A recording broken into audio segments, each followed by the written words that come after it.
On passe au Rwanda qui menace de retirer ses troupes déployées depuis 2021 dans la province de Cabo Delgado dans le nord du Mozambique. Kigali apporte dans cette zone frontalière avec la Tanzanie un appui militaire dans la lutte anti-djihadiste. Mais le Rwanda pourrait se désengager si un financement durable dédié à ces opérations antiterroristes venait à manquer. Mozambique, le Rwanda menace de partir. C'est le choix de la rédaction avec Philippine de Clermont-Tonnerre et Florian Gotter. Dans cette région meurtrie par les massacres djihadistes, il constitue une présence rassurante. Depuis 5 ans, 1000 militaires et policiers rwandais assurent aux côtés de l'armée mozambicaine la sécurité dans la province du Cabo Delgado. Leur mission, éradiquer le groupe Al-Shabaab, une faction soutenue par l'État islamique, ayant entraîné la mort de milliers de civils depuis 2017.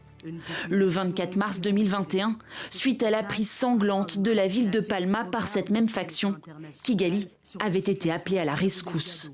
Quelques mois plus tard, cette localité et de nombreux territoires sont repris aux insurgés.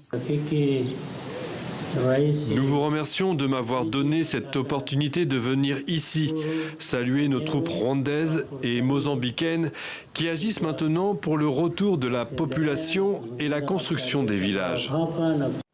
Un déploiement jusqu'ici soutenu par l'Europe. En 2022 et 2024, les 27 ont déboursé 2 enveloppes de 20 millions d'euros pour épauler les forces rwandaises au Mozambique. Mais alors que plusieurs pays ont récemment pris des sanctions contre le Rwanda pour son soutien au M23 en RDC, Kigali craint que la poursuite de cette aide ne soit remise en cause.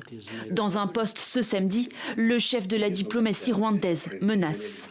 Il ne s'agit pas de dire que le Rwanda pourrait se retirer, mais que le Rwanda retirera ses troupes du Mozambique si un financement durable n'est pas assuré pour ses opérations antiterroristes au Cabo Delgado. Kigali fait notamment valoir son rôle pour stabiliser une région qui abrite plusieurs projets d'exploitation de multinationales européennes.